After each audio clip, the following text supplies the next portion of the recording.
Hi, I'm Lisa Bragg, and welcome to Bragging Rights. We thought we'd add in a little motion at the top and some music for us as we start our show. I believe that all of us need to be out there and share our expertise with the world. We all have so many things to bring, and now is the time that so many of us need to step into the spotlight and share our gifts with the world. And the person who I have on today, Michele Bailey, she has so many gifts to share to the world, and she has so many titles too. So I'm going to get through them. I'm going to check out my notes for this one. Michele Bailey is, first of all, a friend of mine, and we overlap in so many circles, but she owns a great agency called Blazing. It is a brand and culture agency. She's the author of a soon-to-be-released Forbes book called The Currency of Gratitude. Something that we really need to always think about is gratitude. And so Michele, our networks, they overlap again and again and again. And it took a little while for us to realize that we were in so many groups together, but that's part of the power of networking, that it really is a small world after all, isn't it? Mm-hmm. Very much so. So we're in WPO together. We're in so many groups. And, why did you start getting involved in all these groups? Lisa, when I started Blazing 25 years ago, there weren't a lot of women's support.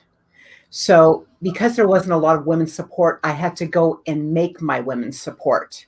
So before WPO, Grow Your Biz, We Connect International, Weeby was here, I had to go and create my own network. So what I did is pull together a bunch of women mentors, other women business owners, and we would meet for lunch. There was 8 to 12 of us that would meet for lunch once a month and go over things that we needed to share amongst us. So it started with 12, and then WPO came in, and I think we're several hundred in Canada. Weeby came in, several hundred in Canada. We Connect, it goes on and on and on, Grow Your Biz. So what I said about doing as a woman entrepreneur and as a woman leader or executive, doesn't matter if you're an entrepreneur or a woman in a leadership role, you need your girlfriends, you need your tribe, you need your network. And the only way you are going to get your network is if you make a concentrated effort to grow your network.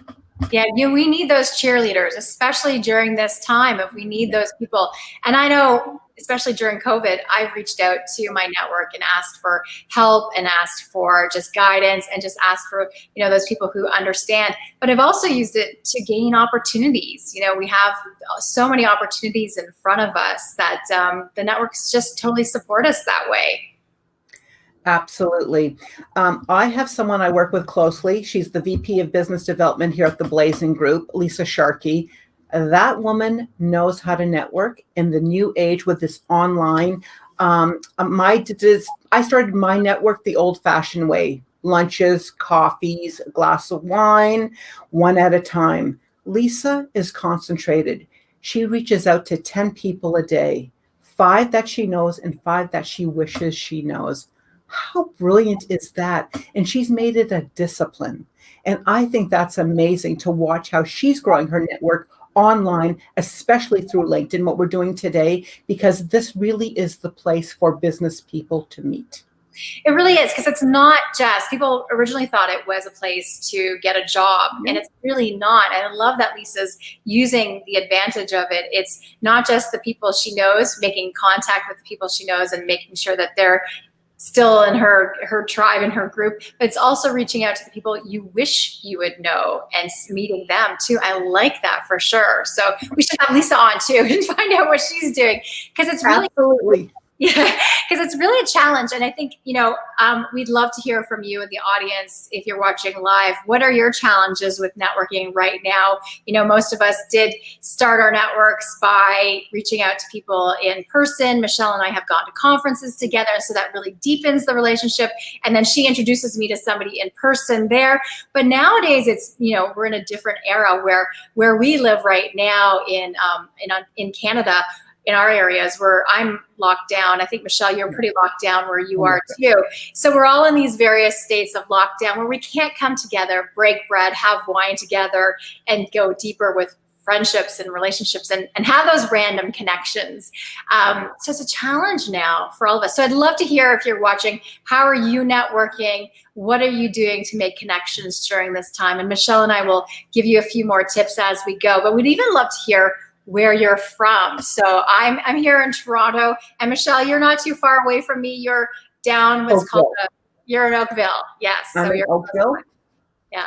So close by. So we'd love to hear from you. Let us know. I'll look for your comments, and we'd love to bring you on the show and hear what you're thinking right now. So so many of us started the old school way of meeting in person and then adding to our networks. But nowadays, so what I'm doing now, when I go to conferences, I'm not just passively watching the main presenters. I'm also making sure I leave time or focusing on those in-between times to go and meet people at the conferences and have some one-to-one time. A lot of platforms are now starting to allow that.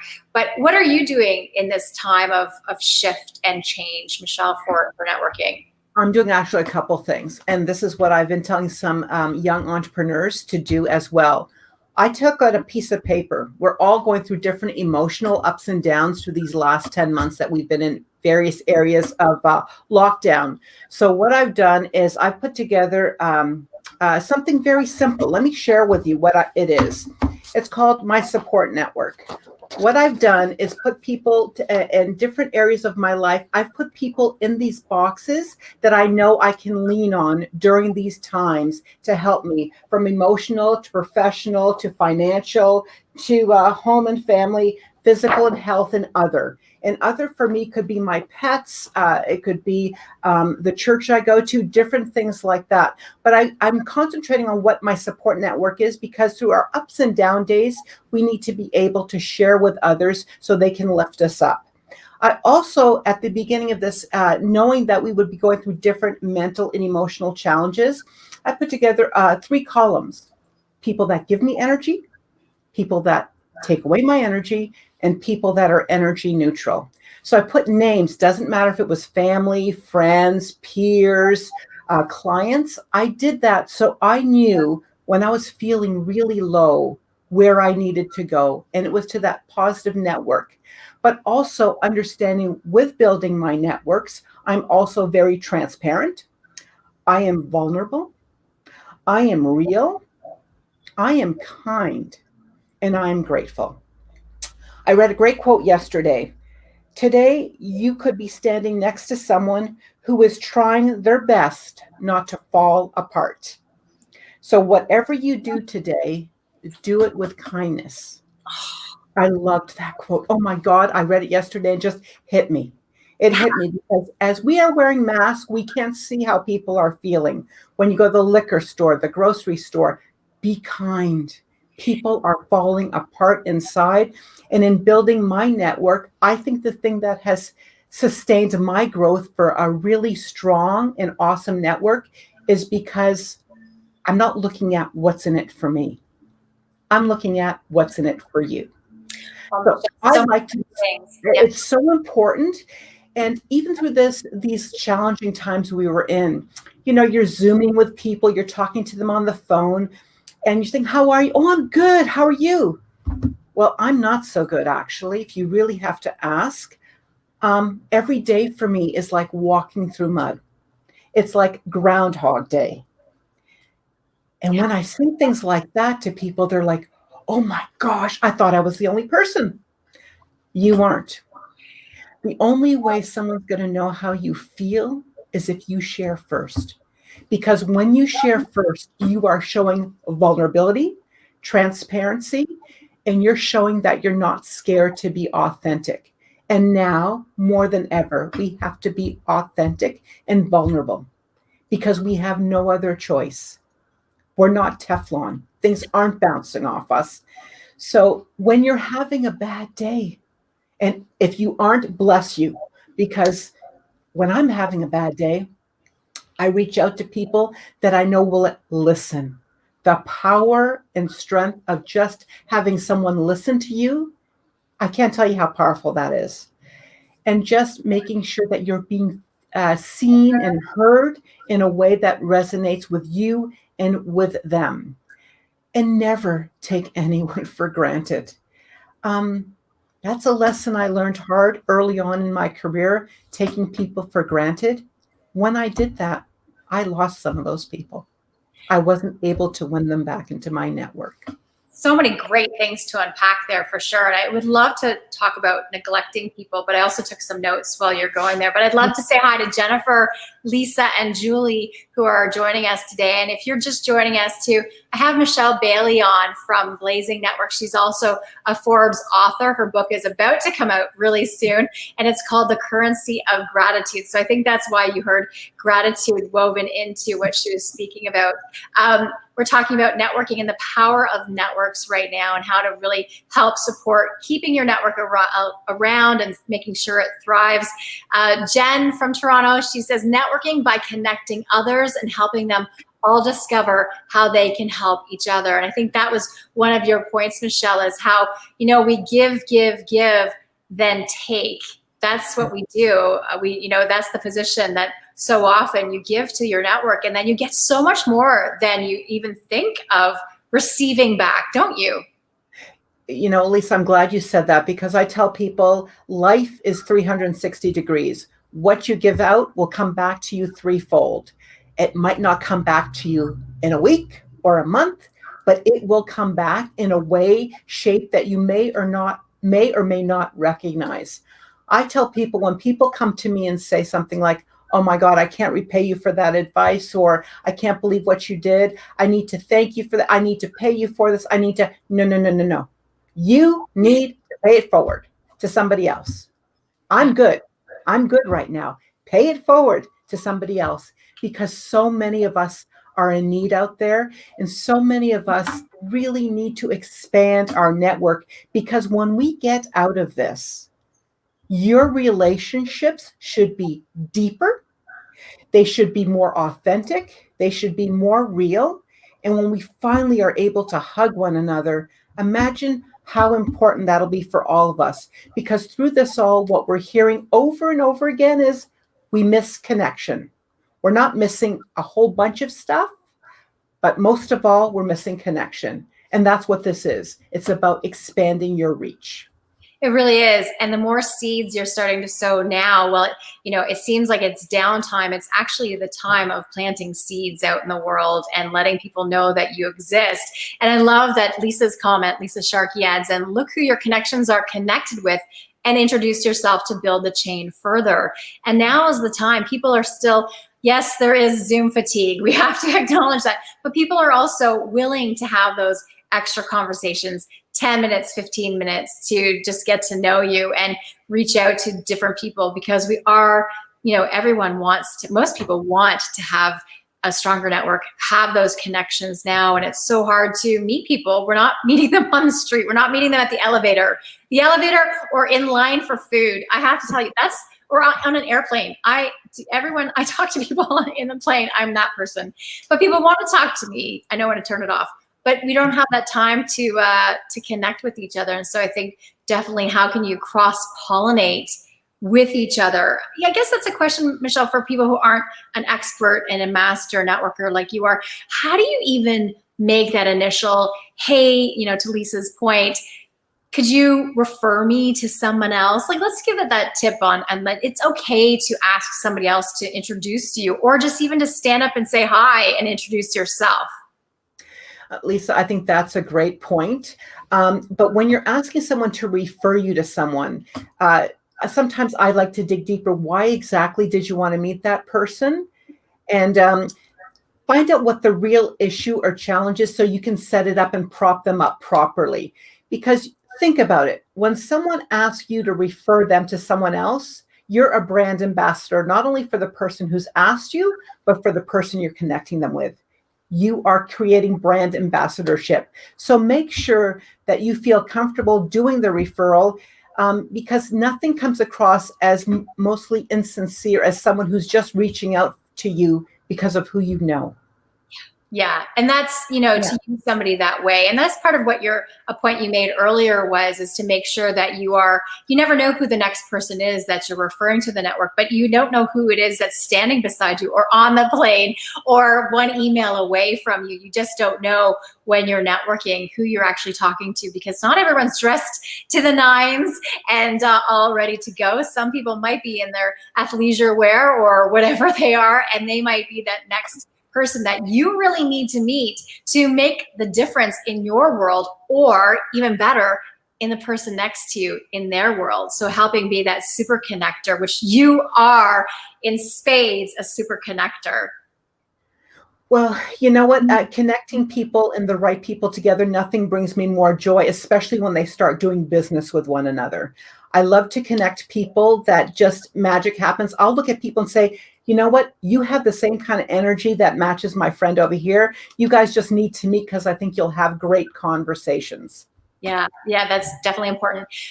So anyone else in the audience would love to hear how you're networking right now through this transition time. There is a glimmer of hope that we will be back networking in person in the future.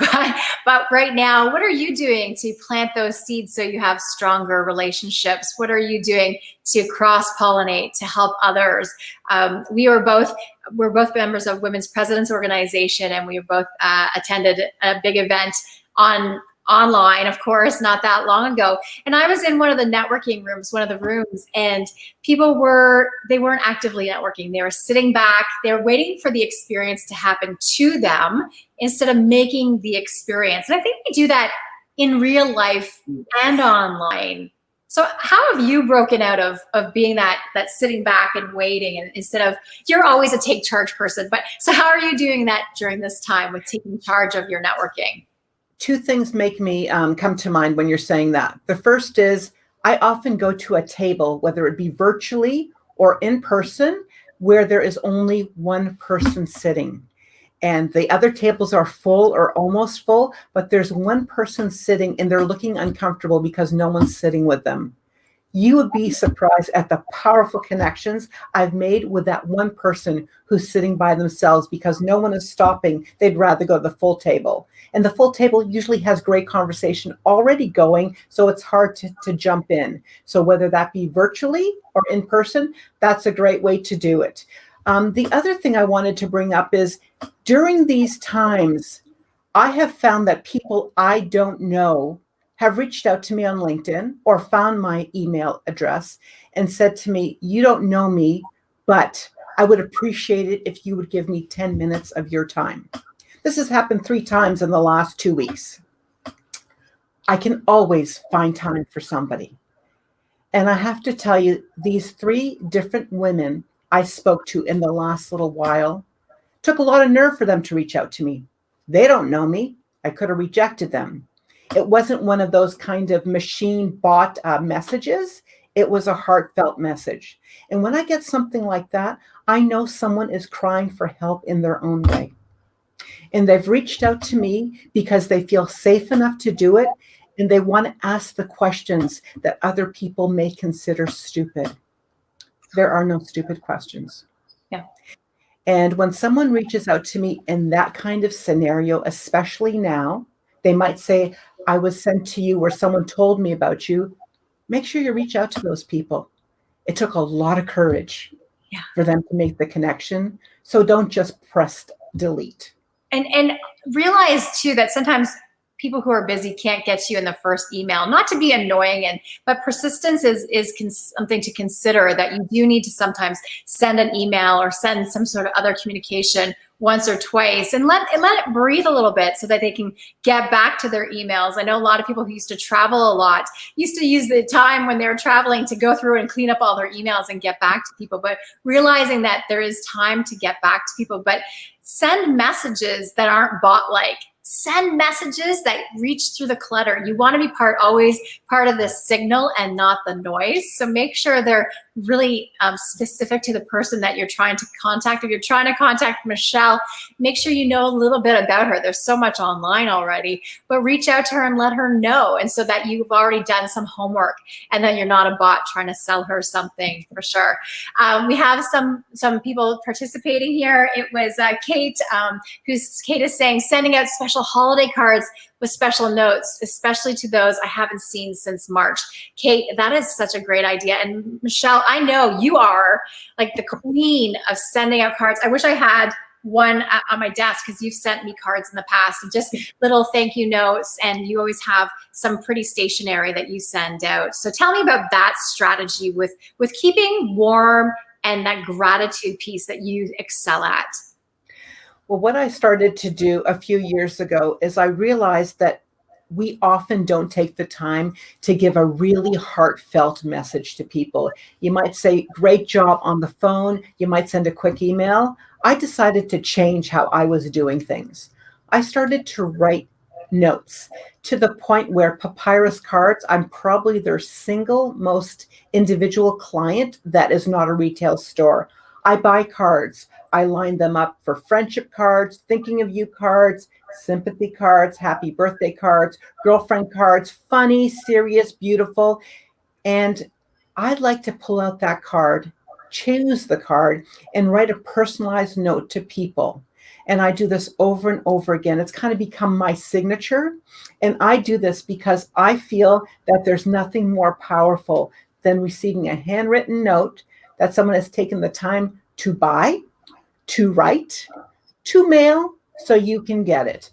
And often when I'm writing these cards, depending if it's personal or business, I have 4 to 7 sentences that I like to answer. So for instance, when I'm sending out a personal card, I might start with a word that describes you. I let you know you came into my life. You bring me joy by. You inspire me through. I hope to add to our journey together. And I want to thank you for. I take those sentences and I craft messages that I feel, if I was on the receiving end, would matter to me. When I get cards like that, I put them on a wall. I have a wall, and I hang those cards up because it reminds me of the impact I'm making on someone else's life. And each and every one of us wants to be heard, seen, noticed, and know that we're making a contribution to someone else's life. Michele, that is so amazing. You gave me goosebumps during it, because there's so many things there where you are giving of yourself in sending out a card, but then you're actually the one who's receiving so much joy because you have them, or you know that you've sent that to that person, and then when they call you back, they're so happy to have that card, or they mention it on a show that they've received your card. And you know what, again, small world, because Sylvia Berkeley, who we both know, who's down the street from me, awesome photography, has a great new business herself.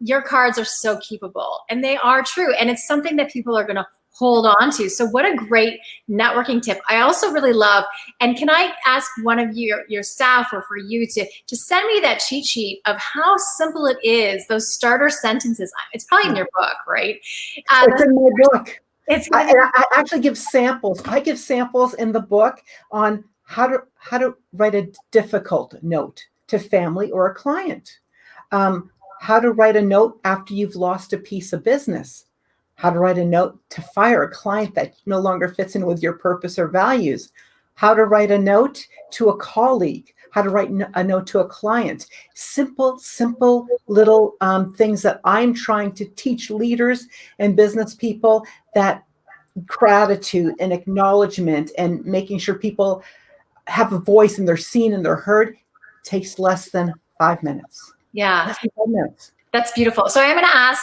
that someone could send us just that for the, thank you kind of card, because that really is about, you know, we can go out and get new people all the time and scurry and make new acquaintances and have, you know, a million people on LinkedIn. But sometimes it's really about having that 100 raving fans, the smallest viable audience. And so having that touch point of sending out a card and knowing that deepens the relationship so much, because you're doing something that also is noise, and not the noise, but it's signal, really matters to people.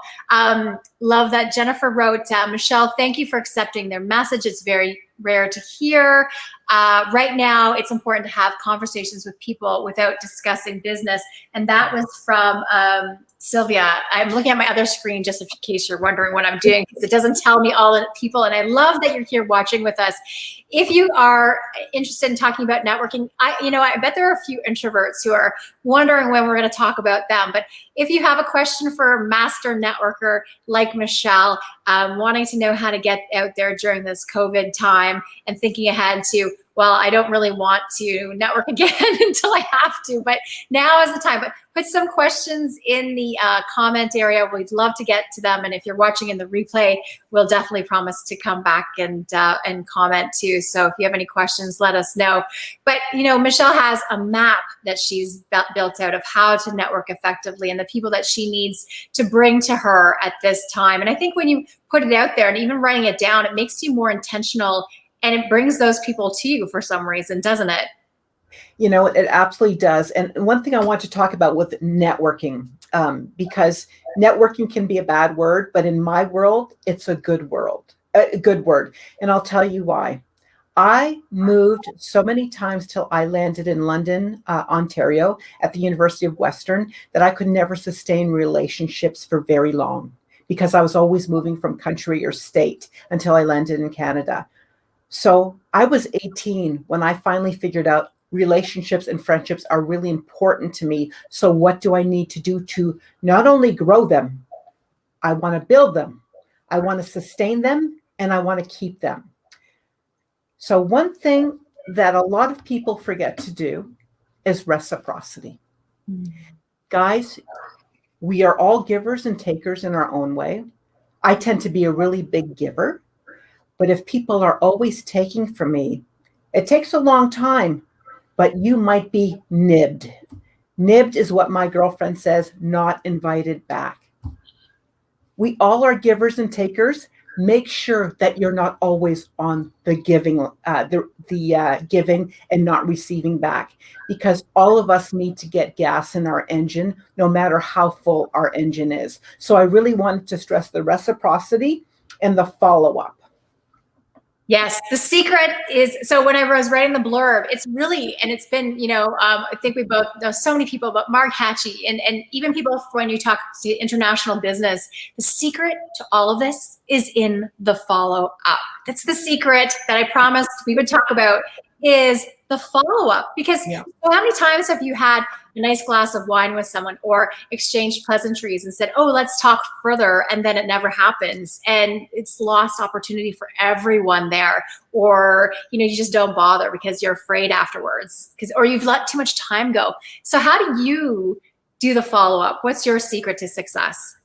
I'm usually really good about sending an email, or mostly snail mail.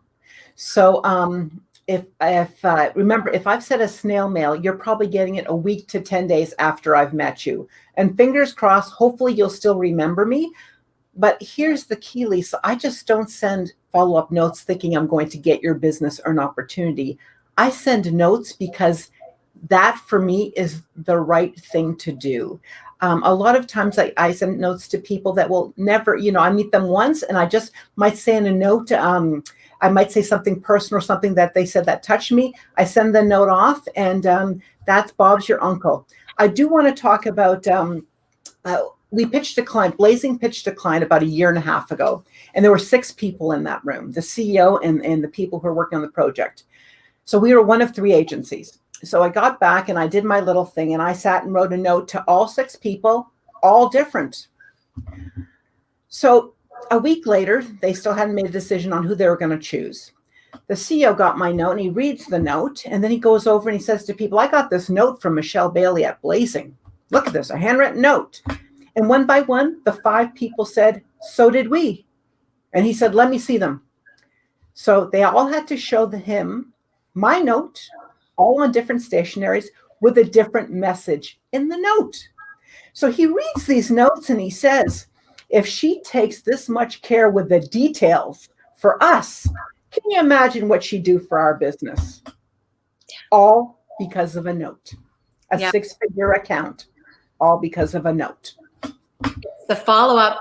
It's the follow-up in business, in nurturing relationships. It's the follow-up. It's doing, and it's also, again, I love that you're dedicated to snail mail, because some of us, it's like, oh, that's so, like, why would you do that? No one's on that. It's because it's so different now to receive something in the mail that it stands out way beyond what other people are doing. So I think we're going to have those card shops really going off from people who are watching this episode for sure.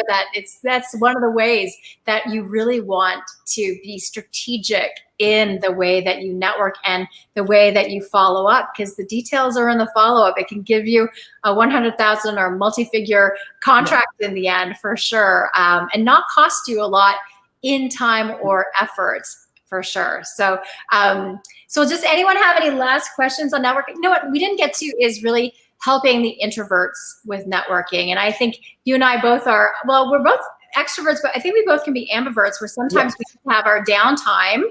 And then there's people who just don't like to network at all. The fact of approaching a stranger frightens them. I know that I'm always happy to open my circle when we're talking in person to let someone in and help, share their voice. But some people are just so hesitant. They're just on the sidelines. What are your tips to them to help them to really get into a conversation that could be the difference for their lives? Set a really small goal to start. You might want to go to a virtual event. Don't try to meet 5 or 10 people. 2. Look for 2. And go again to that table, the virtual tables where there's maybe only one person. And start by asking a question of them. And then sit back and actively listen, because active listening is a gift. And then let silence do the lifting. Love that. I think that one deserves I'm gonna move over here and give that a love. There we go. Too hard. But you know what? Some tips that I've learned is that you can definitely, go to that table of one. When you're in the elevator, don't hesitate in real life. When we're not in real life, when we're in person, don't hesitate to turn to that person that also put floor 8 in, because they're going to the same event you are. And if they're going to the one down the hall, maybe that's the better event to go to. So don't be afraid to talk to them. And also online, show up early and just say hello and just put it in the chat. And if someone says hello back, my daughter was on a school thing for a different school, and she put, hi, I'm so-and-so in Toronto. And then all of a sudden, because no one was doing anything, everyone was just waiting for that one person. And so she put that in there, and then people then started having a conversation around her, and she was enveloped into that conversation from just saying hello. And hello can really do so much in this world where we're like this. So even online, if you're attending an event and you have a chance to network, just show up and say hello before the event starts. If the room's open, say hello. And then sit back, and you don't have to do much more than that. And people will remember you. So you can have those. And I love that Michele also shared with us some question starters, some thought starters for her cards. You can also have a cheat sheet on your desk in this virtual world where you have some starter questions that you've thought about. So as somebody who is an introvert, you can have those prepared and a few talking points without anyone seeing, and practice with expanding your network that way. So love that Lisa says she's try to find something in common of your hobbies or likes. That's a great one, because we're all humans. I think we all have COVID in common now too. So that might not be what we want to talk about forever. Well, thank you, Michele. Thank you so much for joining us. And I would really love to hear what you'd love your call to action as you're in my world too. Oh, Lisa says compliment someone on their shoes. Yeah, for sure. Yeah, totally. Yeah. So Michele, you have so many things going on, but your book is coming out soon. Tell us a little bit about that as we wrap up now. My book is a Forbes book. It's coming out early Q2, April timeframe. It's called The Currency of Gratitude and How Turning Small Gestures Creates Big Business Impacts. And 7 chapters focusing on currency, gratitude as your personal brand, attracting clients, retaining clients, thanking clients, gratitude in times of crisis. 7 chapters, not a big read, but an impactful read, because I wanted to show business leaders how easy that gratitude can be at the core of your brand, which creates brand ambassadors, amplifies your brand message, and really does so much for your personal and professional life. Oh, Trust me, I've been living it for 25 years.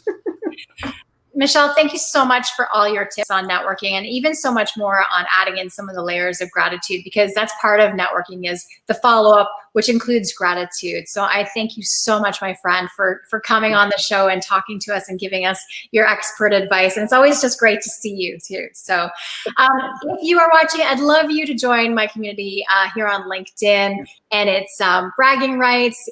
I want people to really be seen as the experts they are. I want you to step into the spotlight and really, as Michele was saying, we all want to be seen, be heard. And now is the time, because you have so much value you could bring to the world. You just need to have someone to help you amplify your voice. So join my LinkedIn community, and I'm sure I'll see you again really soon. So, Sarah says, I'm grateful for the time and information. And on that note, thank you, Sarah. Thank you, everyone, for watching, and we'll see you again soon. Take care. Bye-bye.